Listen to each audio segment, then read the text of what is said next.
If not, we'll go ahead and get started. We have Mike and Debbie Seib. Seib. Yeah. Sorry. That's good. Okay. Seib's Hoosier Honey. And so there's a PowerPoint.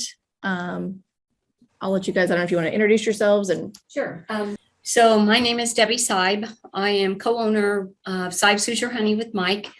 He has been keeping bees for about 53 years since he was 10. And I'm a newbie. I've only done it for about 33 since we've been together. So I always say that I ask more questions and he forgets more than I even will ever know because he's been doing it for so long. But we were asked to do something which is a little bit different. I heard someone on the call saying they were interested in beekeeping, but we were asked to do something about honey production. So that's really what our talk was. And we don't mind doing another talk if you'd like on beekeeping, but it would be more like a hands-on, it would be more productive if people are here to actually see what we do for beekeeping. So what we're going to do is the PowerPoint presentation. We do have a lot of pictures. I can let you save that. So if anybody wants it later, it's not proprietary or anything like that. And this is a talk that we do when people want to know how we produce the honey we do and how we got to the level that we are. So I go through a little history of where we started. And since Mike started 20 years before me, then he actually is the first person. But since I do usually most of the talking, as you know, if you've been to the bee school, but if you have any questions, and even if it's not on honey production, feel free to ask your questions. We'll go ahead and stop. Okay. Now, they can raise their hands. Yeah, there's something in the chat box here. Let me see, just in case. Mm-hmm. Or they can do a chat. All right, yeah. If they have a question, they can just stop and you can just read them off because I don't have glasses. Yeah. So, okay. So first of all, we have been doing this. Like I said, Mike's been 53 years and I've been 33. When we retired about 12, 13 years ago, we were asked to do a lot more in beekeeping. We thought we would just, retire and then have about 10, 20 hives, sell honey at the end of the lane and be beekeepers that way. And it just hasn't worked out that way. And beekeepers either grow or they usually stop being beekeepers because you can't just have one hive. As you know, you have two and then two becomes four and then they get really crowded and you have to split. And so that's pretty much what happened to us. We started out with 10 and 10 became 20 and 20 became 150. So when you retire, the second thing people do is they feel that if you're retired, you can do all kinds of things. You have lots of time. You're not doing anything. You don't have a job. You can, do this. So we became dealers of equipment. And so we sold, it was at that time called Kelly dealership. And then it became Man Lake. And that's how our business just kind of mushroomed. I mean, it got bigger and bigger and now we sell bees and equipment and we do farmers markets. And one of the markets that we do is here in Franklin, which I do that one. And I absolutely love because I think Franklin does a fabulous job. Their whole, Discover Downtown thing is just amazing to us. So I'm really happy about being here today. If you will go ahead and start paging down for me. Yes. What I will talk about is as the different phases of how we went through beekeeping, like how we got started. So that's, right there. Mm-hmm. Oh, that's okay. Stop if you need I think to. we're fine. Okay. Oops, except I went too far. Yeah. So about 1970, Mike got his actually dad got 2 beehives and he got them in exchange because back then people didn't just go out to the store and buy everything. They exchanged. If you wanted to pay for something, you didn't have money, you bartered for something else. It was eggs or chicken or, pigs or whatever. And in this case, his dad got 2 beehives. And there were lots of kids in Mike's family, but Mike was the one who decided to really take on and embrace the beekeeping of the hives. So the first thing he did was he got a mentor in the area who could teach him about beekeeping. And it was the gentleman who gave the 2 beehives to his dad. So I think there was a little something going on there. He would collect swarms to put in bee boxes. And back then where you bought your bee equipment was Sears and Roebuck catalogs. Do you guys remember those? Yep. Sears and Roebuck used to put out catalogs, and that's where you got bee equipment. And so as they started expanding, he started helping neighbors who wanted to have beehives as well. So he would go and he would mentor. And I've always said, when you mentor someone, you learn more just by mentoring someone. So that's what he did. He helped his neighbors, and he grew his 2 hives to 10. And he got into 4-H, and he started entering things like the honey show and stuff like that. And in the late 80s and 90s, he started losing hives. Well, if you think about the 80s and 90s, when we started getting tracheomites, and they devastated a lot of the commercial beekeepers, 100%. A lot of our commercial beekeepers went out of business then. So that's where and how we got started. And I say we because I, kind of took that on from him. But that's actually how we started. If you just push down. He was 10 years old at the time he got the first 2 hives, and he kept them all the way through high school. So he was on his dad's property, and they just started growing, and then they got into 10, and they started extracting honey. So if you'll page down, one thing they cannot see here is when you have 10 hives, how you extract honey. How do you extract honey today? I do it the manual way. Okay, so you have a crank? No, I don't have a spinner. I just do it, let it drain, and it's Okay, sifted. and that's pretty much how it was back then. Yeah. You didn't have a lot of these extractors, what we call Right. extractors. So a lot of older people, when they buy honey, they want the comb, because that's the only thing they ever knew is how they bought is with the comb in there. Kids today come up and they look at that comb and go, what do I do with this? So it's really kind of funny, the ages, but one of the things that you see here on the table, unfortunately, I'm not sure if they can see with the camera, is removing with a knife, and this is probably exactly what you do. Put that up on the frame. You cut the comb down, and you cut it on both sides. And then you take this, which is like a little fork. You can see that. Yep, I think you guys can see that.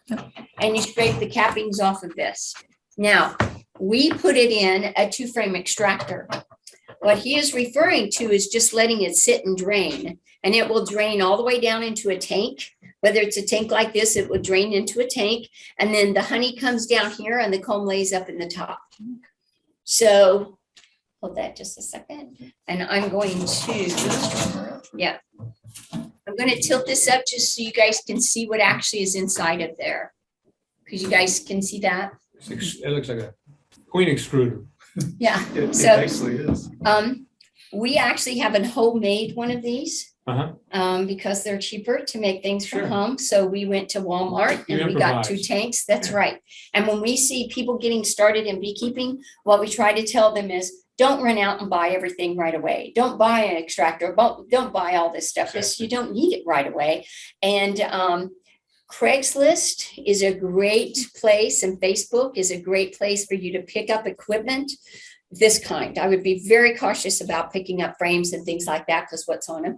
But things like that, when people get out of the business, you can pick these up, bleach them really well for a whole lot less. This was the 2-frame extractor. Can you move that, honey? This was the 2-frame extractor that we put the frames in. Can't really see if they can see that. Yeah. You guys can see that in the middle. So these frames go right down in here, which I'm too short. There we go. And then you simply turn the crank, and it very slowly, it's kind of hard to. Yeah, I know it's like working with a mirror, so it's. Yeah, I know, it's kind of funny. So you very slowly turn that, and then the honey comes off of the frames. Is it like a centrifugal force? Yes, that's Centrifugal force exactly. Forces it out. Okay. Yeah, forces it out. And then the honey comes down to the bottom. And what you see on the bottom is this, what's called a honey gate. The honey gate is actually where you'll put a bucket underneath it with a strainer. And that actually strains right through there into a bucket. And we call that a food strainer for a couple reasons. And then it goes right into the bucket and you pour it into the jars or bottles. Now, we use a food strainer because we want our honey to remain raw. There is no legal definition of raw honey, but to a beekeeper, raw is not filtered, pasteurized, or heated. Now, filtered means not through a food strainer. You can do it through a food strainer and still be raw. It means you haven't filtered it down so fine that you've taken all the pollen out of it. So through a food strainer is still acceptable. You also can heat it up to about 130 degrees because inside a hive in the summer, that's the heat in your hive. So you're not really heating it above that. You also don't want to heat your honey in a microwave when it starts getting crystallized. You don't want to put it in the microwave because that kills all the antioxidants, the good things, properties in the honey. Okay. So what I wanted to show you was this right here is the size that they used to sell their honey in 1970 when I got started, and it sold for $1. Oh my gosh. The jar and all. Yes, jar and all, sold for $1. We're going That's to a talk quart, about right? that and how much it sells for now. Okay, so page down, please.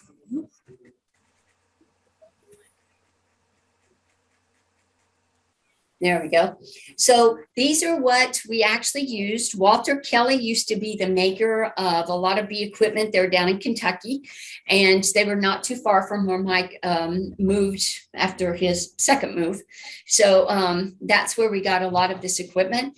And the one in the middle there is the extractor, and that extractor has a honey gate on the bottom. And then the one on the far right, let's see, our right, their left, that it actually was a bin that was inside, and we changed that bin out from a 2-frame to a 9-frame. So, and put a motor on it, and then made it a automated extractor. Yeah. So for 10 hives, manual was good. Manual works for 10 hives. You may get 2-3 supers off of each hive, so you could possibly do that. When you start looking at 150, hives, you can no longer do that. Your arm So gets tired. yeah, your hand gets really tired. Down, please.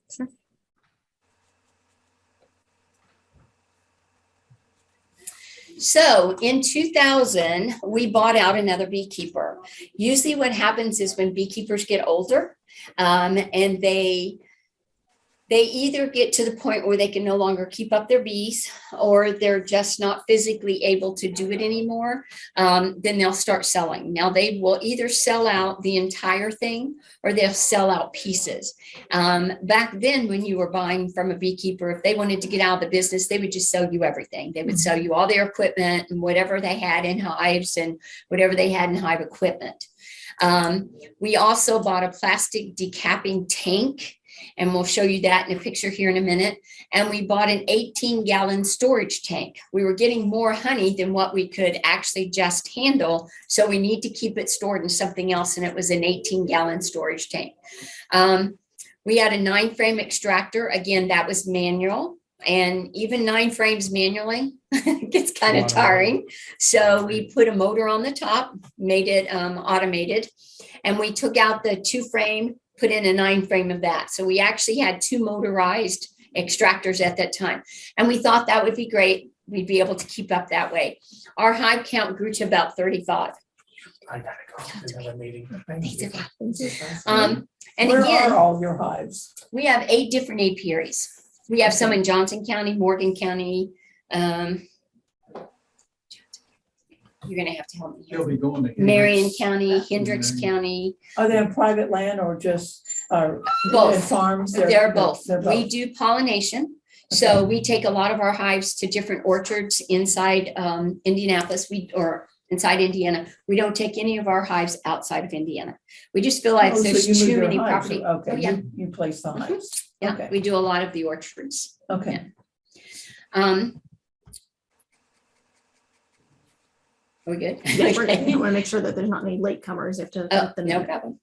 So again, when you're talking about 2000 timeframe, you could get up to 3 supers, sometimes 4 and 5 supers on a hive to get off honey. That number has decreased a lot. I shouldn't say significantly, but if you get 1 or 2 supers off a hive, you're doing really good. We still have places where we get 3 and 4. But not all of our apiaries get 3 and 4 off each one. So again, 35 hives is still a lot when you're getting 3 supers off each one. We used to have stacks and stacks of supers in the garage where we're trying to get off the 9 frames, put them in the extractor, extract them, get out to the next one. So it was still a lot of work, but at 35, it's manageable with motorized extractors. So page down, please. At this point is when we had, yeah, if you just hit the arrow down, it should. Well, I think in the Zoom, it doesn't want to do that. I never thought. Okay. There we go. Is that the right one? Yeah. Okay. So extracting for the 35 hives, we're still removing happings with the knife. That means every frame, both sides with the knife. With a knife. Yeah. We're using the plastic tank, which is that tank right there. So it still drains and then you have to clean it out and it still drains.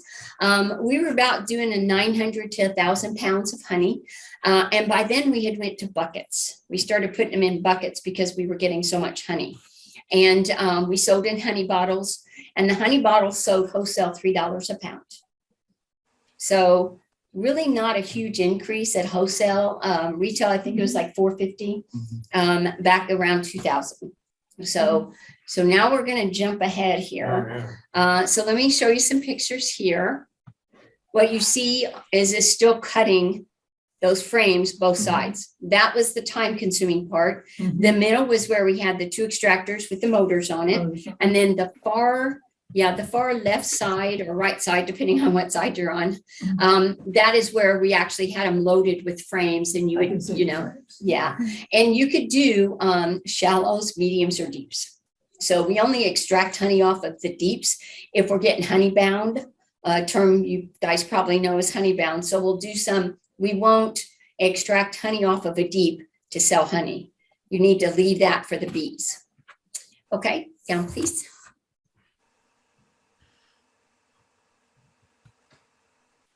So we were both doing full-time jobs. Our full-time jobs required us to travel. I was out of town 6 to 7 days a week. Mike was out of town 5 or 6 days a week. And it was when we were around 40 or 50. So we still were trying to do full-time jobs from in 35 hives. And it seemed to be workable, but sometimes, yeah, there were times when we're just like, well, we didn't get to this, we didn't get to that. We lost more hives through the winter than what we should have because we didn't do this or that. So we thought we're going to get smarter. Okay. So when Mike turned 48, when I turned about 51, we retired. And at that point, we were only going to have a few hives, as I told you when I came in here a while ago. That kind of mushroomed. So if you will page down, I will tell you what we are now doing now. We have now become equipment dealers. We sell dealers to other beekeepers. We sell bottling supplies and just all kinds of, we now sell buckets of honey to other beekeepers that then resell. We purchased a 30 frame extractor that's automated. You push the buttons, you put the frames in there, we're done. So at every stage, we looked at what was our bottleneck, what was keeping us from getting done. The next thing was, guess what? It was the knife on both sides. You're not going to be able to fill those frames up enough, fast enough, because that extractor extracts a whole lot faster. So we went and purchased a motorized chain uncapper. That's where you put the frames through. We'll show you a picture about that. It does through in seconds. So now your bottleneck is the extractors. So now we have 2 motorized. We have the 30 that's automated, and we're chugging along. Okay. So we had to purchase a stainless steel bottling tank, a bigger tank than the 18-gallon, because you're getting that many off of about 150 to 200 hives. You're producing a lot more honey.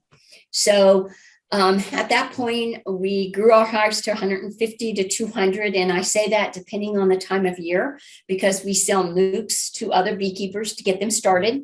And during that period, our number goes up significantly. We sell anywhere from 50 to 80. This year, we're selling 80 nukes. So you go up 80 and then you sell the nukes, and immediately when they go out, your numbers drop. So people ask you, how many hives do you run? And it's this. If someone tells you I've got exactly 4 hives, that's because they probably have exactly 4 hives. I couldn't tell you on one day to the next how many hives we do have, simply because the numbers go up and down all the time. So if you'll page down, what you'll see is some extracting tips for when we're doing the 150 hives. First of all, we started going through and we go through one apiary. We pull off all the honey from that one apiary, all the honey that's ready. And when we're ready to do that apiary, we take those supers back, and we've got them on carts that are on wheels. Okay. So the cappings and the uncapper do 12 frames a minute. That is a huge improvement over doing the knife on both sides. Where are you doing this processing? That's at our house, and we do a clean inspected kitchen. Oh, Yeah, okay. because the So size yeah, we have to do. Yeah, we have to do it. one. Okay, Yeah. right. We are now doing about 4,500 pounds of honey, and we put it in barrels. So the biggest thing we had now was, how are you going to move these barrels around? They're anywhere from storage. they're 560 to 600 pounds. I can't lift Can't them. lift them. No. So what we got is I don't know what to call it. It's a barrel mover to me, but basically what happens is you tilt the barrel back on, you tie it, gate it, whatever you call it, and then you can move it quite easily and it tips back. So that's one way. And we have a tractor now that lifts the barrels up, that helps with swinging the barrels. We sell in bottles, we sell in jars, and we now sell in buckets. We're Who not buys one. buckets of honeys? Do what? Who buys buckets of honey? Quite a few people. There are actually people that sell dog treats, and they make honey dog treats, and they make it in the volume that they'll buy a bucket. Yeah. Buy a bucket. So yeah. Interesting. Yeah, it's interesting. So again, wholesale, we sell by the pound, $5. That's Mhm. wholesale. And by the bucket, that's now $4.50. Okay. Yeah, it's about $4.50 up for the bucket. 5 And the gallon buckets, buckets? 5 gallon buckets. 5 gallon Yeah. bucket. So that's what we started doing for 150 hives. And the higher you go up in numbers is where we see a change in your management style of beekeeping. We've always heard that. And I said, I've always heard people say, oh, commercial people, they run beekeeping, they do things wrong. And then I've heard the commercial people say, no, it's the hobbyist people, they don't do this and they don't do that. So I think it's whatever level you're at is where you realize, this has to be done like this because there isn't another way. You can't efficiently do things at the 4 hive level that you do at 150 hive level. Oh, Yeah. Mhm. So I try to keep that in mind, is keep an open mind with whatever level they're at. They're having to do processing the way they need to do it.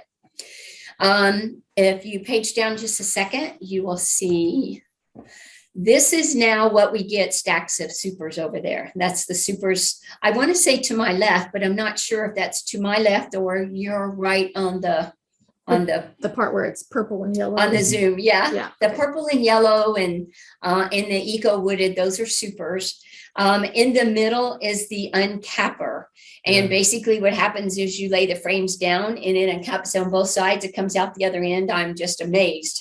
What's it that used was. on? Does So it they have a use scraper at the a top. brush and the or bottom? something? It uses, Chains, they're chain links that spin around. Is that right? Yeah. They It hit hits top and bottom. Okay. Yeah. And you can't So just. it's got a void in there and they're in a void and everything like that, and the chain hits the top and bottom. Yeah. Okay, And we can adjust the height, Height the of bottom it. one comes up and how low the top one comes okay. down. So we get all set to where we want it.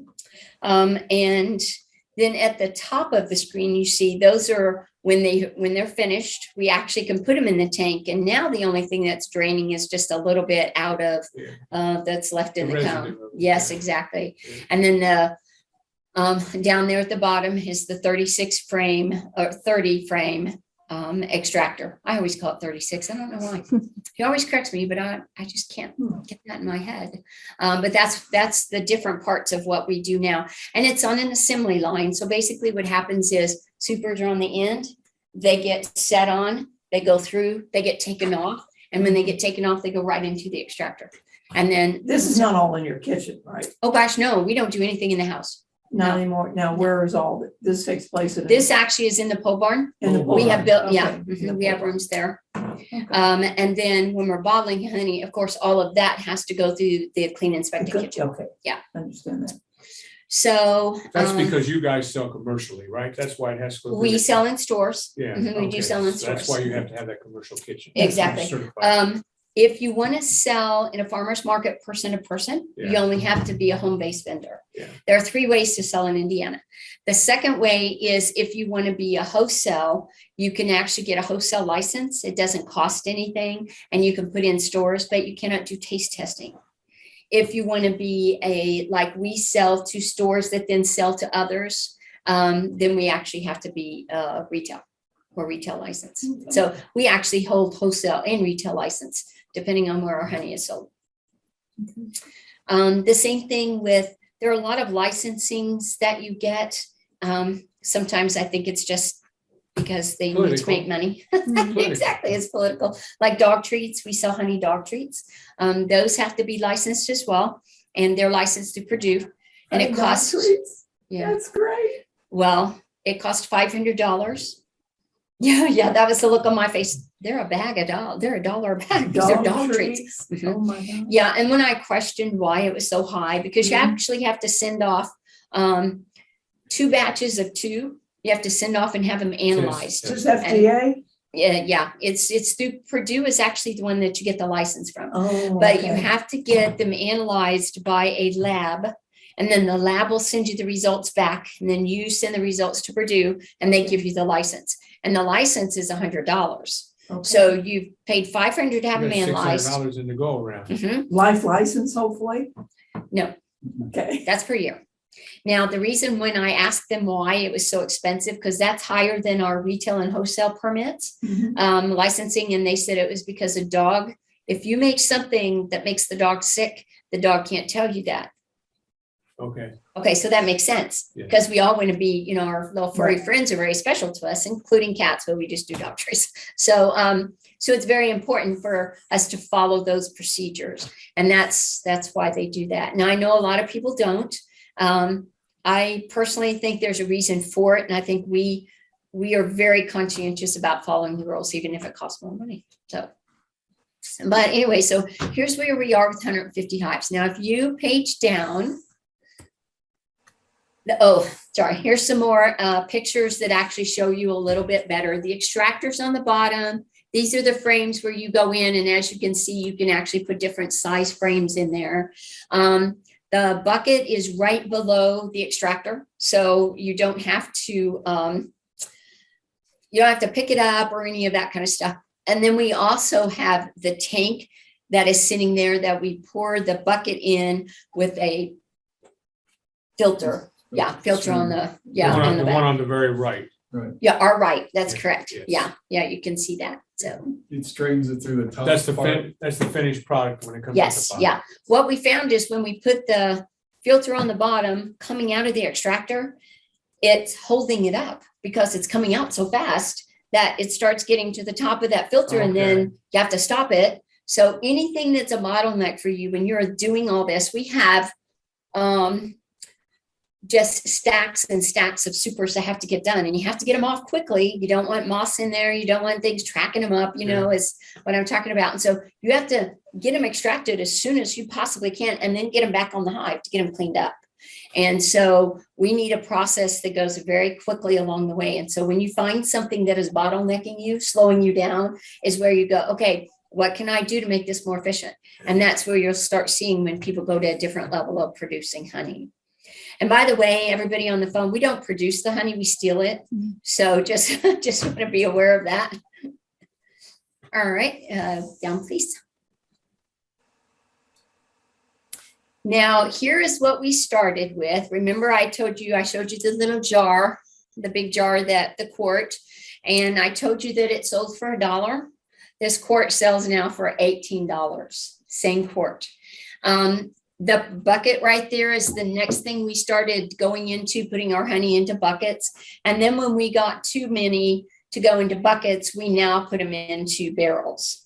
And those are food grade barrels. Just got It's a to look steel at that barrel, picture. the way- Yes, it is. It looks bad on the It's top, doesn't it? coated inside. Yeah, I was gonna Yeah. say. And then the I- finish, sorry, go ahead. No, that's okay. Okay, well, the finished product is over on our right, maybe your left, and that's the finished product. So we don't just sell honey, we sell honey, honeycomb, honey peanut butter spread. We put honey pecan ice cream toppings. So all those kind of things are things that you can do with honey, with just honey. But then the beeswax, what do you do with the cappings? We found out that there's a lot of products out there, not just honey. So in your hives, when you have beeswax, you can make lotions, lip balms. You can make beeswax candles. This year we made beeswax ornaments for Christmas trees, and the smell is fabulous and they look gorgeous. So that's another opportunity for people to get into if they want to do things like that. We have, for people who want to get into beekeeping, we have something called a newbie day. You guys are way beyond that, but we have a newbie day, and we allow people to come to our house. We do an overview education session, and then we do 3 stations, teaching them about beekeeping equipment, how to put it together, and then we suit them up and we do a hive inspection. You don't charge for people to come out? No, it's free. One of the things is you have to register, and we do hold it to 30 people because it's just Mike and I. But we want to make sure someone says to you, I want to be a beekeeper. What's the first thing you tell them? Never thought about it, you know. Well, It's a lot of work. it is a lot of work. And that's what I tell them. Beekeeping is not like It's a book club. It's a manual hobby. And it can be very expensive. It is. It is not like you go buy a book and you're in a book club and you read the book and it's a book a month. But it's not like being It's a into, commitment. yeah. It's not like being in a car club. You don't have to buy this expensive car to get in a car club, but it's kind of in between. The first thing we want people to know is you can put a lot of money into beekeeping, or you can put a moderate amount into beekeeping by doing things less expensively, like, you know, buying that at Walmart. If you want a full suit, go get a painter suit. It doesn't have to be a beekeeping suit. And things like the hive tool, you can get that at a paint store. You can get a small mini crowbar, and as long as it doesn't say honey hive tool, it actually is about half the price. So those are things you can do. There are certain things you must have, and they do cost money. Smokers, the equipment, things like that.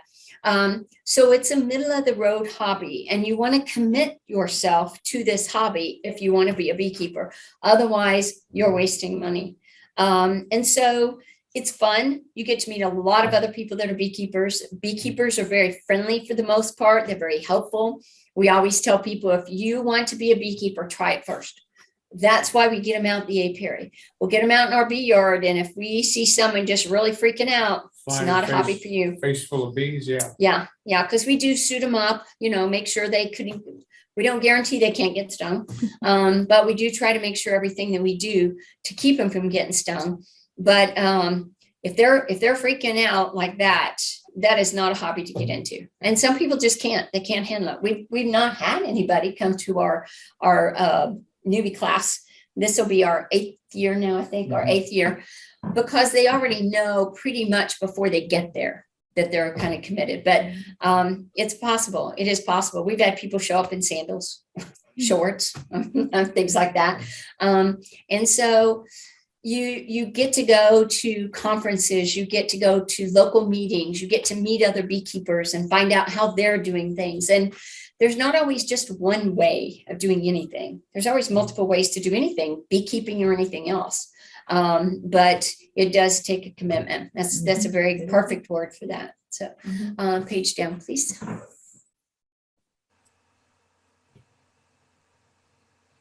Yeah.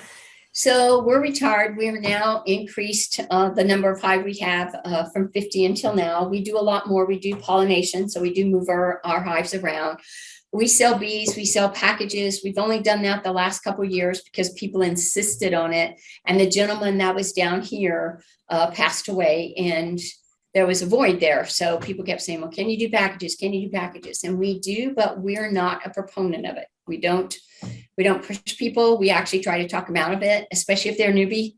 If they are a newbie, they should not be getting packages. They really What are need packages? It's bees in a box, about 3 pounds, bees in a box, I don't know. and a queen in a cage. The queen in that cage is not the mother of the bees in the box. And the issue is learning and knowing the right way to introduce the queen, knowing when you should introduce the queen, making sure you're checking on it That's this a lot year. for a brand new beekeeper. Yeah. And this year, the issue was the bees came in these packages the last 2 weeks, the first week in April and the second week in April. Well, guess what it was? Freezing cold. We got snow, we got sleet those days. So these people are taking their boxes home and sticking them right in a hive. I have to tell you, I was emailing my group every day, do this, you need to do this, you need to do this. One guy got back with us and said his queen died. So we got him another queen.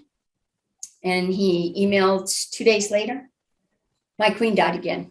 What should I do? And I told him I went to write back and say, find another hobby. That would have been a little bit, harsh.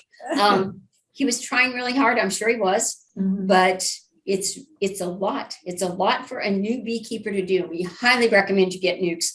I realize that nukes are more expensive, but on the scale this year, an average package was around $140 to $145. Okay. A nuke is $190. Okay, so keep that $45 in mind.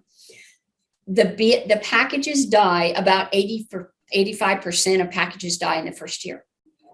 85%. So That's worse than the stock market. yes, then you take into effect you've got new beekeepers, who are very unsure about what's going on. Or and part of the death rate is because number one, the queens don't get introduced right, or they're from warm weather.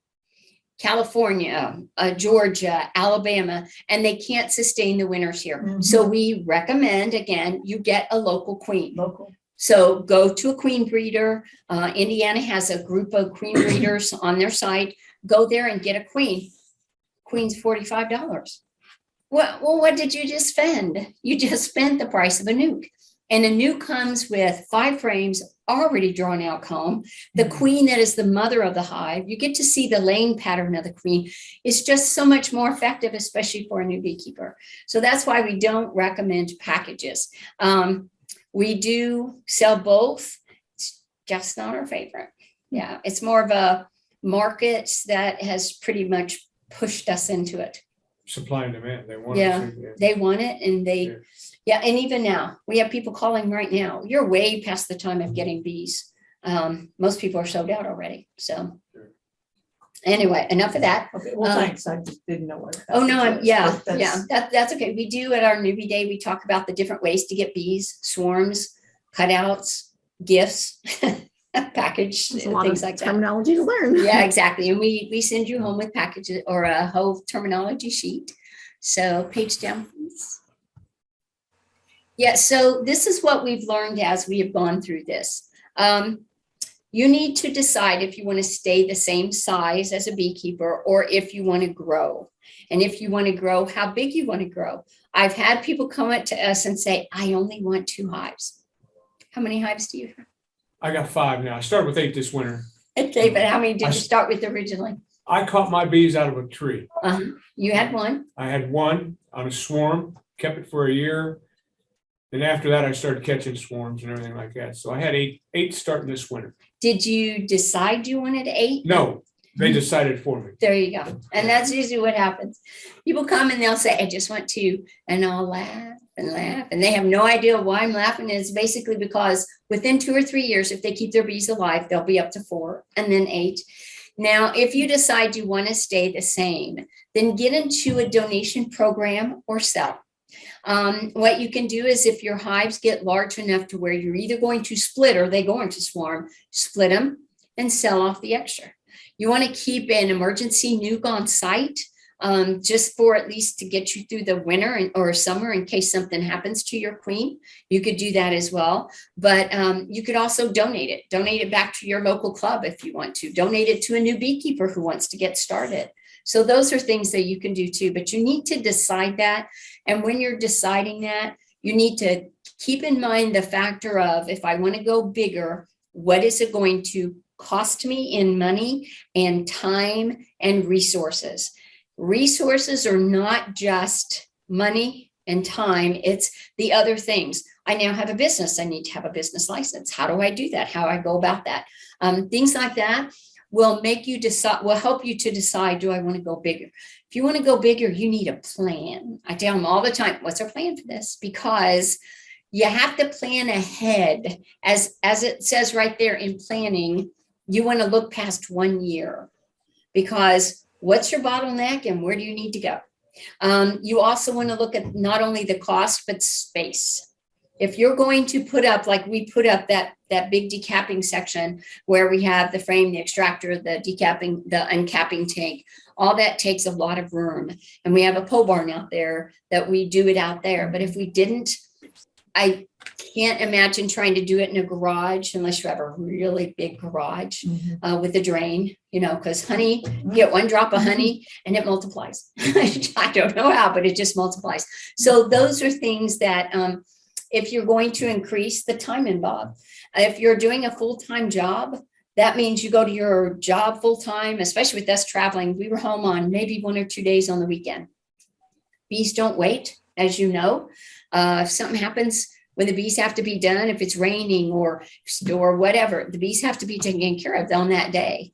So those are all things that you want to look at. If you want to go too big, do you want to hire people? We have a long time said no hiring. We're not hiring people. We both had to manage people at our jobs. And that was, in my opinion, that was not the best part of my job. I loved my job, but it was the managing people, people like us. Well, I have problems, I want this day off, or I stubbed my toe, or I had a car wreck, which is very valid, but still, I mean, you have to get this work done. And how do you do that if people are off all the time? Exactly. So that's one thing that you have to decide if you want to be bigger or stay the same. Down, please. So any questions? I know I've taken up probably a lot more than 40 minutes. You're good. Let's maybe first go to the, You said you got material from Walker somewhere in Kentucky. Where is that? Oh, it's Kelly's. It used to be Kelly's. And Kelly's used to be a beekeeping supply company. And They it still are, used to aren't be? They are, but now they're called Man Lake, they? Okay. and we're a dealer for them up Okay. here. Where are they in Kentucky? Clarkston. That's where Or, Matt got his stuff from to start off. Litchfield. If What you're part of on, the state? Down past Louisville, down past Elizabethtown, get off on Oh, okay, so the it's in the Parkway. same part. Yeah. I have relatives in Owensboro and Lexington. I was wondering if it was out that. it's about 1.5 hours from Owensboro and 1/2 hour from Elizabethtown on Okay. western Kentucky. Yeah. Western, okay. anybody on Just Zoom curious. have questions? Okay. Feel free to put them in the chat, or I think Thanks, everybody Susan. is unmuted, so you can. I have a question. You mentioned about do not stick it in the microwave. So when you have the crystallization, what do you do? A couple things you can do. You could get a pan of a pan of water and put a tile, like a backsplash tile or towel in your bathroom, stick it in the bottom of the pan, heat the water up, not to boiling, just where it's hot enough to where you can put your finger in and bring it out and not burn your finger. Take it off the burner or the stove, the electric, if you have electric, and then put this right down in there on top of that, even on top of the tile. Never put it right down on the pan on the bottom. It will come back just liquid state. The other thing is today we had a beautiful sunny day, even if it was cold. You can take a bottle of honey and you can put it in your dash, roll the car windows up. Your car gets very hot. Remember, I've that's done why they that. tell you I've not done to that put when animals in the I was car. extracting honey to Oh. get it warm. Yeah, there you go. It flows a lot better when it's warm. When it's warm, yes, yeah. We've had that state fair one year and it was so cold in the building. We got ready to extract and show it. Nothing came out. We're like, what's going on? Yeah, Yeah. I put a couple buckets in there and it was drawn cone. I had, it was all, and I still had a lot of honey in it. Yep. And I get the icing buckets from the grocery store. Yes. I Is clean there- them up, and Clean, they're right. perfect size for me and everything Mm-hmm. like that.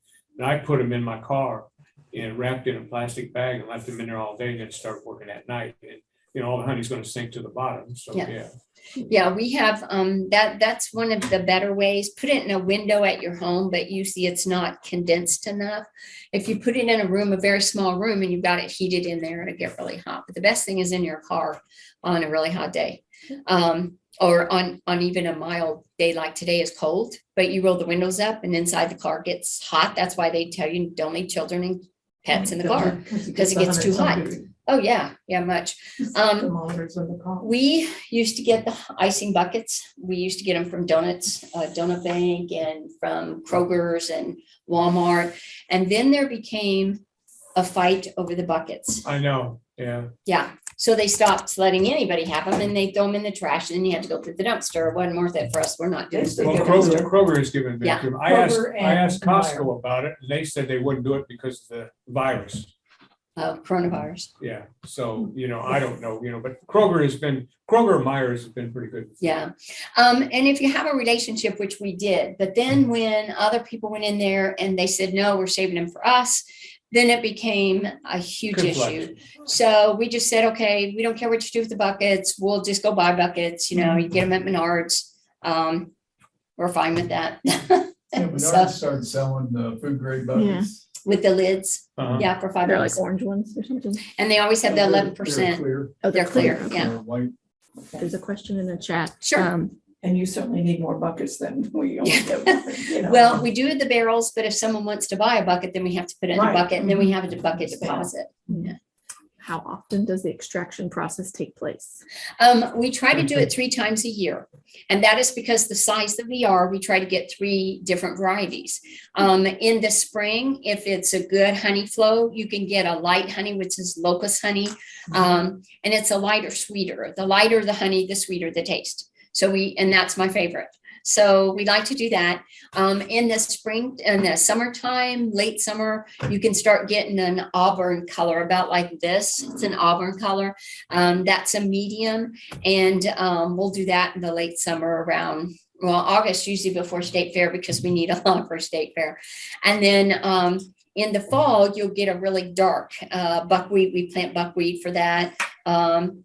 So usually the lighter the honey, the sweeter the taste, the darker the honey, the more full bodied the taste. So darker honeys have more antioxidants in them, but lighter honeys to me have a better taste.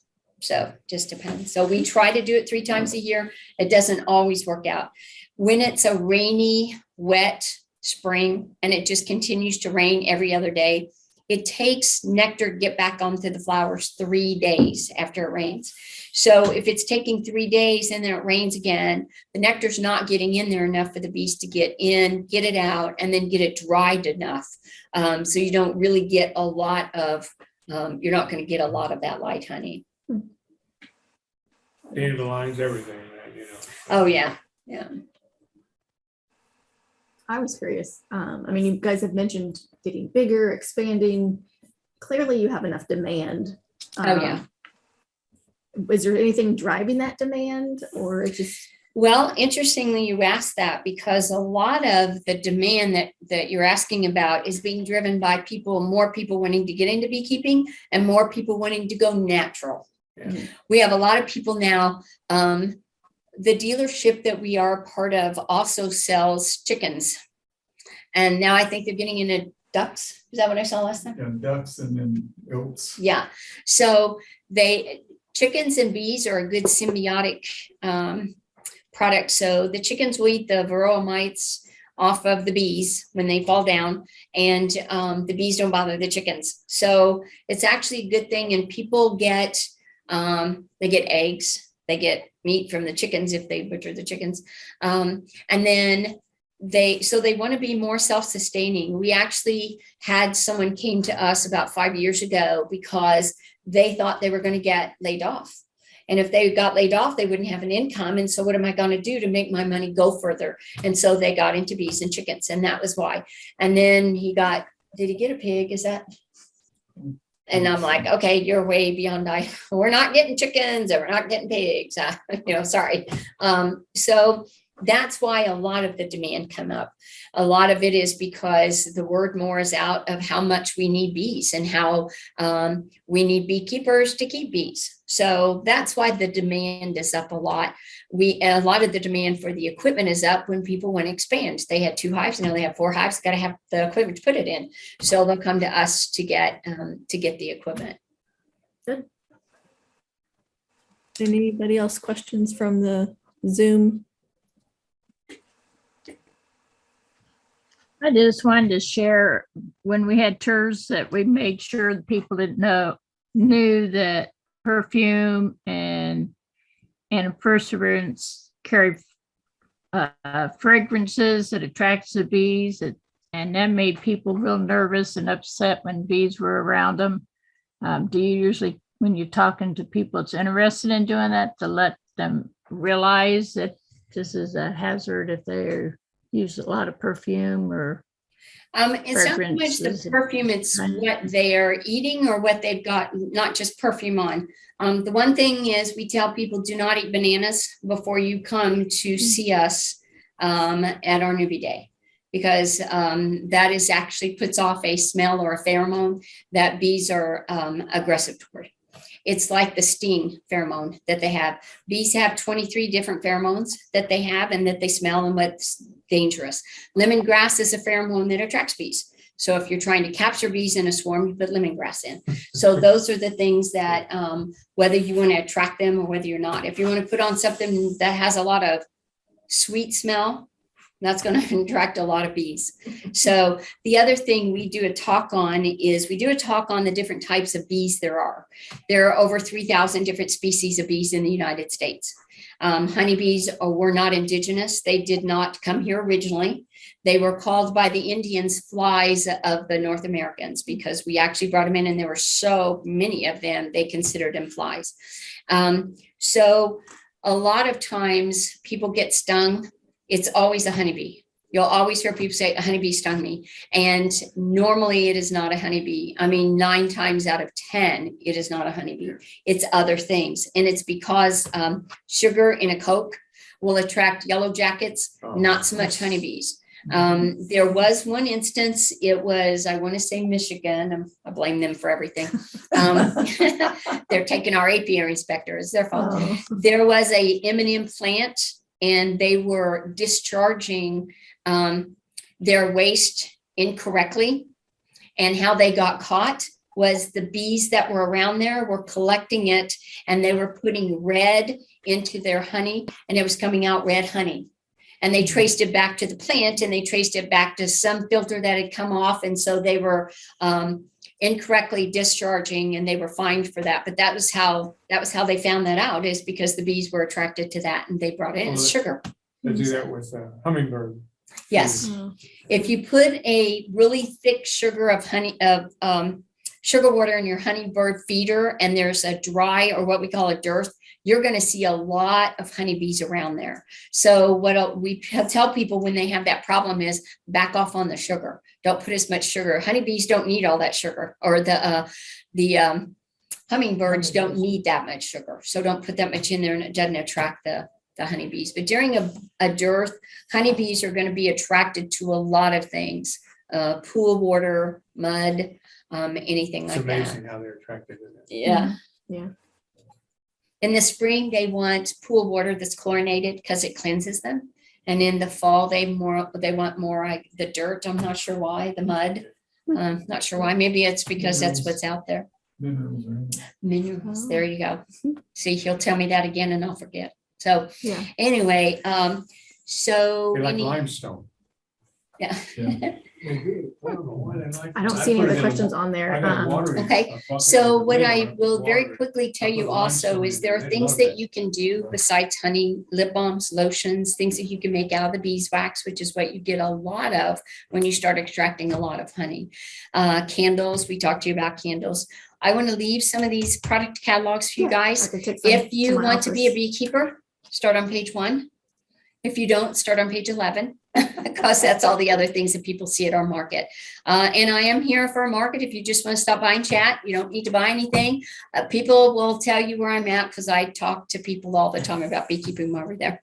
And I also brought some things. I'm not sure how the people on the phone can get them, if they can stop by your office or whatever. Sure. But I did bring some recipes here and there. We could even, depending on how big these recipes are, we could scan stuff, put it on our website.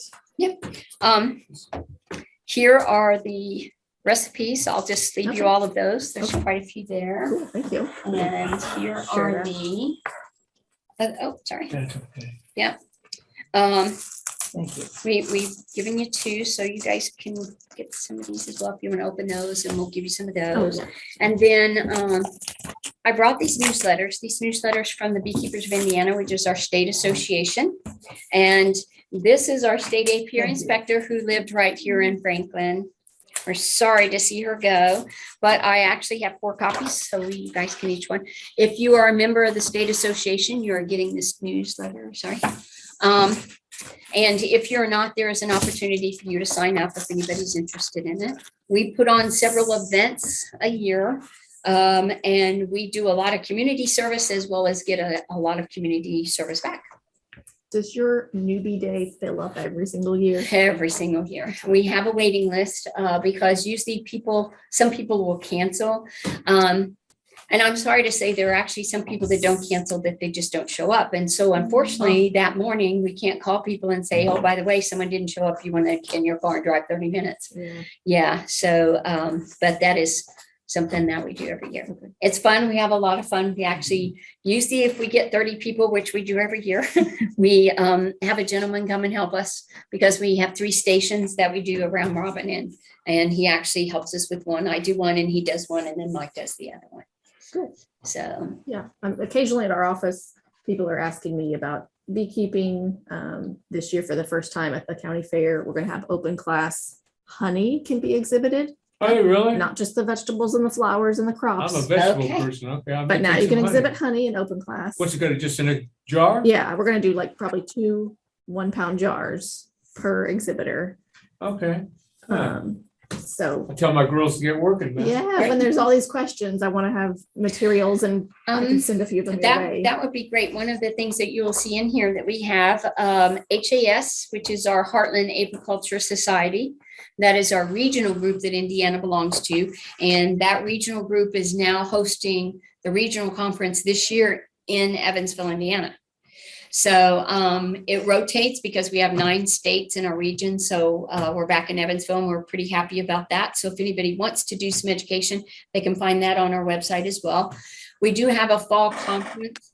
The HAS actually has apiary work. So you actually get into the beehives. The one in the fall is in Terre Haute, and the one in Terre Haute actually is just classroom. But we have one of our national speakers coming that is very highly sought of and thought of in the United States for what he does and the research that he does, Jamie Ellis. He'll be there. Great. Do you have